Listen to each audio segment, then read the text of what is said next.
Ground ivy, also known as Gill-Over-the-Ground, is a common wild plant in the mint family found in North America. This is a plant that is fairly ubiquitous in Europe, and it is also native from that area. Over here in America, it tends to be dubbed more as like an invasive weed, commonly found in lawns and gardens. It shows up in my garden as well, but I see it more as food.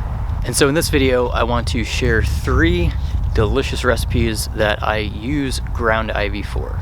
So ground ivy, as I said, it's in the mint family. It can kind of impart a fairly strong and very distinctive flavor. So when using it in cooking, I found that it's usually good to be careful with what types of dishes you're adding it to. And I look for ways to really complement, to really celebrate its own unique flavor. And as a result, I have found these 3 delicious but very unique recipes for this wild edible plant. So the first recipe has to do with lacto-fermentation. I really like to chop up pears or apples and add in salt, put them in a jar, kind of mash them up, and let them sit out on the counter for a few days. The lactic acid producing bacteria will thrive in those environments, and it will produce a really nice carbonated, fruity type food, or almost like a smoothie type thing that I really like to add to complement other parts of a meal. So typically what I will do is I will take some apples or pears, especially ones that are really ripe, and as shown in this footage, the pear is so ripe I'm just cutting it up with a spoon into a jar, right? I don't even have to use a knife. So I will cut up the first pear, kind of mash it up with a spoon, add some salt, mash it up some more, and then I will add a second pear in, repeating that same process, adding a little bit more salt. In total, I'm probably adding somewhere around 1/8 of a tablespoon of salt in this 16-ounce jar. And then I take the ground ivy leaves, I pre-chop them up on a cutting board, fairly finely. And then I will add those into the mixture and mix it around even more, right? And so I have the physical action of mixing and physically breaking up the chunks of the fruit and mixing in the ground ivy with it. And then also the salt is in there, chemically helping to break down some of the cells.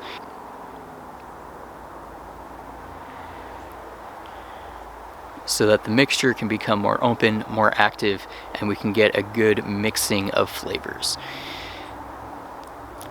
And then once I've done that, I just take the jar, set it out in room temperature on a counter, let it sit for 3 to 5 days or so, depending on the conditions, and kind of seeing how fast the fermentation process happens. Once or twice a day, I will make sure to stir that mixture in, and it will begin to ferment and bubble, and the smell will begin to change. I like to taste it each day, or twice a day sometimes too, especially on warmer days, right? Because then the fermentation can be more active. So I can start eating it and halt the fermentation when I get it to a taste and consistency that I want. Right, so of course I can use it fresh. If I am going to spread it out over multiple days, I will put it in the fridge or a cooler area or a colder area to kind of slow down that fermentation process. I find that the ground ivy, interestingly, really complements the pear in the fruit and apple as well. Now, I also experimented with taking frozen blackberries that I had previously harvested earlier in the season and thawing them and then mixing those in with salt and ground ivy to make a similar lacto-fermented type recipe, and that turned out pretty well too. My second recipe I like to make, especially earlier in the wintertime, as access to fresh fruits and vegetables are greatly diminished due to the outdoor weather conditions. I will get out my blender and I will pick a bunch of ground ivy leaves, right? Usually about a cup worth of ground ivy leaves, right? And it's not going to be packed or anything. And then I will add those into the blender. Of course, it's better if you pre-chop the leaves, because then that will help them blend into the solution a lot more quickly quickly, a lot more easily. So I do try to make sure that I'm chopping up the ground ivy leaves before I add them into the blender. To that, I will add 1 garlic clove. Again, I will chop the garlic clove up, coarsely, before I add that into the blender as well. And I'll add in like a dash of salt, along with some lemon zest, although I have also used the zest from the trifoliate orange citrus fruit that I grow.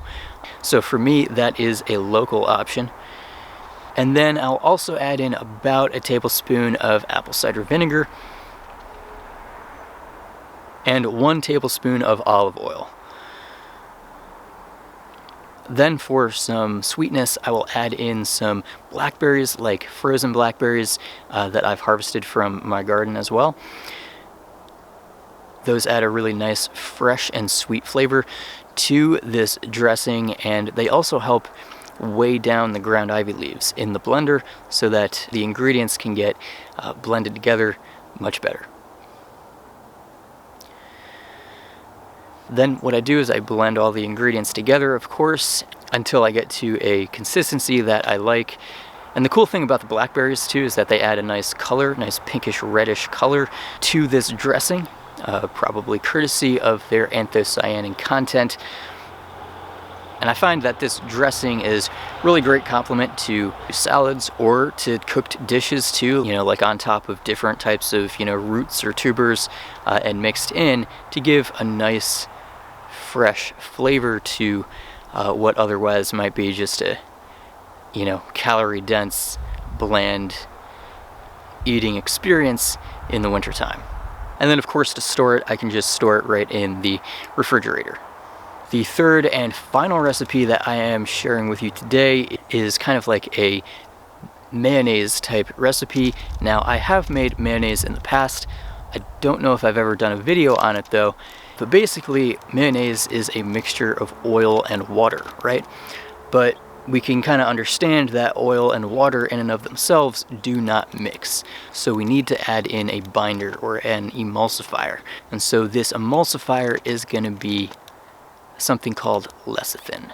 And so lecithin is present in different types of products, and so in order to get the consistency and the homogeneity of this mayonnaise, there is kind of a specific process that we go through to successfully make this mayonnaise. So what I do is I take 1 egg yolk, right? So I will crack an egg in half, right? And I will pass the yolk between each shell half to take out the egg white, and I can just let that drip into a pan of hot water, and I can then eat the egg white once it's cooked. And then I will take that egg yolk and I will add that into the blender.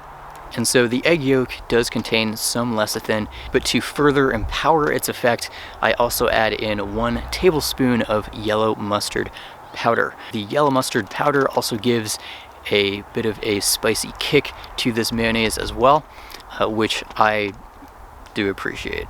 Along with that, I add in 1 tablespoon of vinegar. In this case, I'm using apple cider vinegar. The vinegar also helps with this emulsification process.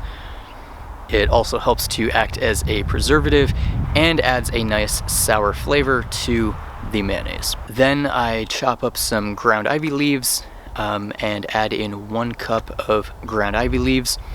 And then maybe we can blend it up a little bit, and then we'll add in some oil. I use olive oil. Some people don't like it because it does have a stronger flavor than some other oils. Some people commonly will use canola oil or some other type of oil, but here I am using olive oil, right? And so what I do is I add a little bit of olive oil at a time and then blend it up incrementally, right?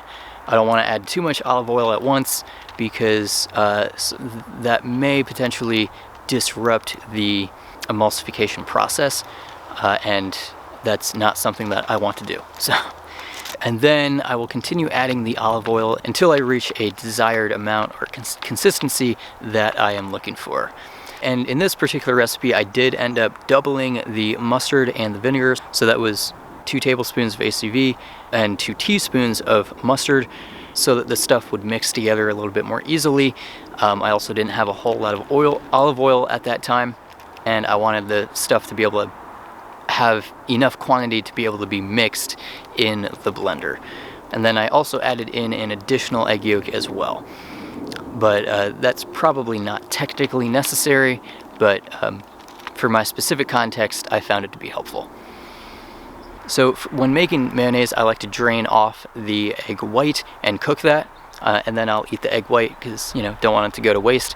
But I do not use it raw in the mayonnaise. So the egg white is not super digestible, and it may kind of contribute to some vitamin B deficiencies. Is it B1, vitamin B1 or something? So that's part of the reason why I do not include the egg white in the mayonnaise recipe. All you really need is the yolk.